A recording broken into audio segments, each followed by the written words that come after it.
Assalamualaikum warahmatullahi wabarakatuh. Perkenalkan, nama saya Vicky Ismatul Karimah. Saya berasal dari Prodi PGMI semester 4. Alhamdulillahirrabbilalamin. Wassalatu wassalamu ala asyrafil anbiya'i wal mursalin Sayyidina wa habibina Muhammad wa ala alihi wa ashabihi ajma'in wa man tabi'ahum bi ihsani ila yaumiddin. Amma ba'du. Pada kesempatan kali ini kita akan membahas sebuah tema yang sangat indah, yaitu bagaimana cara menjadi bidadari di dunia dan di akhirat. Pasti kita bayangin kalau bidadari itu putih bersih, punya sayap, terus tinggal di istana yang terbuat dari mutiara. Tapi tahukah kamu, dalam Islam ada wanita yang derajatnya lebih tinggi dari seorang bidadari? Siapa itu? Ya, kita bisa menjadi bidadari di dunia dan di akhirat apabila kita mau berusaha menjadi wanita yang solehah. Kita selalu membayangkan bahwa bidadari hanya ada di akhirat saja. Tapi, tahukah kalian bahwa dalam Islam tidak menjadikan bidadari hanya milik akhirat saja. Tapi, di dunia yang fana ini terdapat banyak bidadari dunia. Siapa mereka? Mereka adalah wanita-wanita yang bersinar karena akhlak dan takwa dan akhlaknya. Dan kabar baiknya, kita bisa jadi bagian dari mereka apabila kita mau berusaha untuk berbenah diri dan menjadi wanita yang solehah. Bidadari dunia bukanlah wanita yang cantik parasnya, putih kulitnya, stylish fashionnya, tapi merekalah yang selalu berpegang teguh pada iman dan takwanya. Tidak ada ayat atau hadis yang menjelaskan secara eksplisit bahwa ada bidadari di dunia. Namun ada beberapa ayat dan hadis yang bisa ditafsirkan atau dimaknai secara kontekstual bahwa ayat atau hadis tersebut menjelaskan bahwa bidadari dunia itu ada karena dilihat dari akhlaknya, ibadahnya, dan kedudukannya di sisi Allah.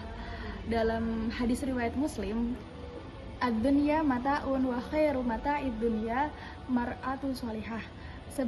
Dunia adalah perhiasan dan sebaik-baiknya perhiasan adalah wanita. Hadis riwayat Muslim. Pada hadis tersebut itu menjelaskan bahwa sebaik-baiknya perhiasan adalah wanita solehah. Nah, wanita solehah itu dimaknai sebagai bidadari dunia. Jadi bidadari dunia bukanlah hanya yang cantik fisiknya, tapi juga cantik akhlaknya, imannya, dan kedudukannya di sisi Allah. Lalu, gimana sih kita bisa membenahi diri untuk menjadi wanita solehah? Untuk kita itu dapat menjadi bidadari di dunia dan di akhirat. Oke, yang pertama, hatinya lembut tapi kuat. Jadi kadang kita menangis di malam hari karena lelah dan kita berdoa, namun paginya kita tersenyum kepada orang lain. Yang kedua, lisannya penuh kebaikan. Kita menghindari adanya ghibah, terus mengomongin orang, judge orang, itu tidak boleh. Terus yang ketiga, auratnya dijaga bukan karena dipaksa, tapi karena cinta. Karena kita cinta pada tubuh kita, karena kita tahu bahwa semisal aurat itu terbuka, Allah akan marah, itu tidak sesuai syariat. Dan itu kita harus paham bahwa batasan-batasan aurat dari wanita itu dari mana sampai mana. Terus yang keempat, ibadahnya tersembunyi. Jadi kita beribadah tapi tidak untuk dipamerkan. Kita datang ke kajian tapi tidak untuk distorikan. Terus yang kelima, ia tetap lembut bahkan saat dunia bersikap kasar. Jadi kita tetap berpikir positif, tetap berhati lembut, berhati lapang. Apabila ada hal-hal yang buruk yang mendatangi kita harus percaya kepada Allah bahwa itu adalah suatu cara bagaimana kita bisa menjadi lebih dewasa dan lebih kuat. Selanjutnya, pada kesempatan kali ini saya akan membacakan kisah suri tauladan bidadari di dunia dan di akhirat, yaitu Khadijah binti Khuwailid. Saya telah merangkum dari beberapa sumber mengenai kisah beliau. Berikut kisahnya. Khadijah binti Khuwailid tumbuh sebagai cahaya yang tak pernah padam. Ia hidup di tengah zaman jahiliyah, masa penuh kebodohan dan pentimbangan akidah. Tapi meski seluruh Mekah tenggelam dalam kegelapan, hati Khadijah tetap terjaga dan bersih. Ia menolak menyembah berhala, meski itu menjadi kebiasaan umum yang dilakukan oleh masyarakat jahiliyah. Ia menjauh dari pesta mabukan, meski itu telah menjadi adat di sana. Di tengah gelombang rusaknya nilai-nilai, Khadijah tetap memegang teguh kehormatan dan kemuliaan sebagai seorang wanita solehah. Bahkan sebelum wahyu turun, Khadijah hidup dengan tauhid yang murni.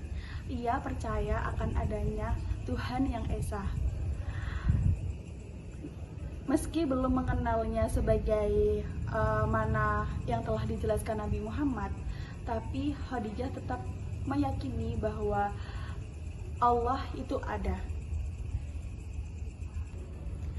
Saat seluruh masyarakat sibuk berdagang dengan cara curang, Khadijah justru dikenal sebagai pedagang yang jujur dan adil. Keuntungan besar bukan karena tipu daya, tapi karena kepercayaan dan kejujuran. Ia bahkan mempercayakan hartanya untuk dikelola oleh seorang pemuda miskin yang hanya dikenal hanya dengan sifat amanahnya. Dialah Muhammad bin Abdullah. Dan ketika pemuda itu yang kini menjadi suaminya mengakui didatangi wahyu dari langit, Khadijah tak pernah ragu. Ia tidak menuduh Muhammad gila atau sesat, seperti kebanyakan orang Quraisy saat itu. Justru ia menjadi orang pertama yang beriman, mendukung dengan hati, harta, dan seluruh hidupnya. Ia tetap tegar saat dihina, dicemooh, bahkan diboikot bersama kaum muslimin hingga kehabisan bekal. Khadijah rela meninggalkan kenyamanan dan kekayaan demi membela agama yang baru turun dari langit. Ia bisa saja kembali ke istananya dan hidup dalam kemewahan seperti wanita Quraisy lainnya, tapi ia memilih takwa daripada dunia. Khadijah adalah wanita yang tetap berjalan lurus, bahkan ketika seluruh dunia di sekitarnya menyimpang. Iman dan keyakinan kepada Allah dan Rasulullah SAW menjadi kompas dalam hidupnya. Maka tak heran ketika ia meninggal dunia, langit pun seakan berduka. Tahun wafatnya Khadijah disebut Rasulullah sebagai tahun kesedihan. Dari kisah beliau, Khadijah binti Khuwailid, kita bisa mengambil hikmah bahwa di tengah zaman yang rusak, apabila kita teguh dalam iman dan takwa kita tetap bisa dalam keadaan yang lurus sesuai ajaran agama. Seperti zaman sekarang yang kita tahu kita sedang berada di akhir zaman, tapi kita harus tetap berpegang teguh pada iman, akidah, dan takwa kita yang sudah diajarkan oleh Nabi Muhammad SAW. Selanjutnya saya akan memberitahu pepatah yang sering diucapkan oleh beberapa orang, yaitu wanita sholihah lebih mulia daripada bidadari surga. Dari para penjelasan ulama, salah satunya Ibnu Qayyim disebutkan, walaisa fil khuril ini mithlu nisa'id dunya as-sholihati, dan tidak ada kalangan bidadari dari surga yang lebih mulia dari wanita sholihah di dunia. Kenapa? Karena mereka berjuang, mereka tumbuh dan berproses di dunia yang penuh dengan fitnah dan ujian, tapi mereka tetap memilih takwa dan iman kepada Allah. Siapa mereka? Mereka adalah para ibu yang tidak pernah lelah berhenti mendoakan anaknya. Mereka adalah wanita-wanita pekerja yang selalu menjaga sholatnya. Mereka adalah wanita-wanita yang selalu menjaga kesuciannya dari godaan-godaan. Dan mereka adalah mahasiswi-mahasiswi yang mengatakan tidak pada maksiat. Mereka adalah bidadari dunia. Mereka adalah bidadari yang tumbuh di dunia dan disambut di langit. Subhanallah. Ini bukan tentang siapa yang paling cantik, tetapi tentang siapa yang paling taat. Bukan tentang warna kulit atau bentuk tubuh, tetapi tentang kesucian jiwa dan kemuliaan hati. Kesucian jiwa dan kemuliaan akhlak. Oke, setelah pembahasan kita tentang bagaimana cara menjadi wanita, bidadari wanita di dunia dan di akhirat, pada akhir video ini saya akan membacakan rangkuman yang telah saya susun. Ini adalah pesan dari saya untuk kalian para bidadari di dunia ini. Saudariku yang dirahmati Allah, menjadi bidadari di dunia dan di akhirat bukanlah tentang sempurna, tapi tentang keikhlasan dalam berproses. Allah tidak menuntut kita untuk menjadi makhluk yang tak pernah salah, tapi Dia mencintai hamba yang mau terus memperbaiki diri.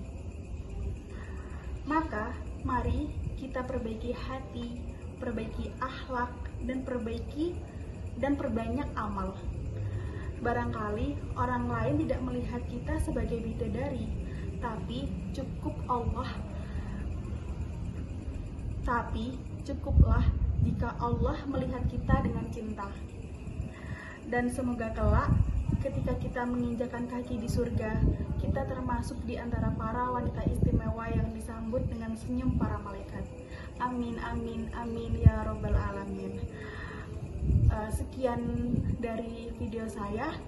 Assalamualaikum warahmatullahi wabarakatuh.